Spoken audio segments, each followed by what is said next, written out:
Gweld hefyd y cyn aelodau ar Academi yn llwyddiannus yn eu busnesau ac yn meddwl mae rhaid bod yna rhywbeth go lew yn yr Academi yma.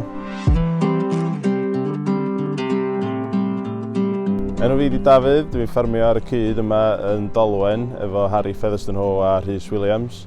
Da ni'n ffarmio 310 o hectars efo diadell o 2,000 o fogau romni ac yn magu heffrod deri hefyd ar gontract yn yr ha.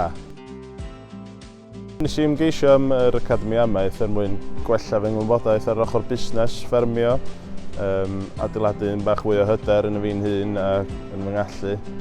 A gweld hefyd y cyn aelodau ar Academi yn llwyddiannus yn eu busnesau ac yn meddwl mae rhaid bod yna rhywbeth go lew yn yr Academi yma. Roedd y daith i Canada yn amlwg yn dda iawn, yr wythnos llawn dop o ymweliadau diddorol iawn a gweld ffermwyr blaengar iawn yn Canada. Ond dwi'n siŵr na'r penwythnos yn Aberhonddu sydd yn mynd i aros yn y co hira. Oherwydd y profiadau ges i yna a hefyd oherwydd yr bobl oedden ni westa iddyn nhw, oedden nhw'n gyn aelodau ar Agri Academi ac wedi mynd yn ei blaenau gymaint o ran y fferm ac o ran yr arallgyfeirio yn ei busnes hefyd. Mae wedi helpu lot fawr ar fy datblygiad personol i o ran adeiladu hunan hyder a gwella fy sgiliau cyfathrebu.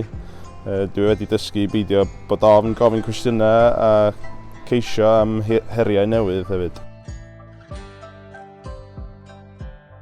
Dwi'n meddwl bod hi'n bwysig iawn i ffermwyr ddod oddi ar y fferm o bryd i bryd, ddim yn unig i gael newid meddwl, ond hefyd i weld sut mae ffermwyr eraill yn rhedeg eu busnes, i'w cwestiynu nhw a hefyd i ddysgu ganddyn nhw hefyd.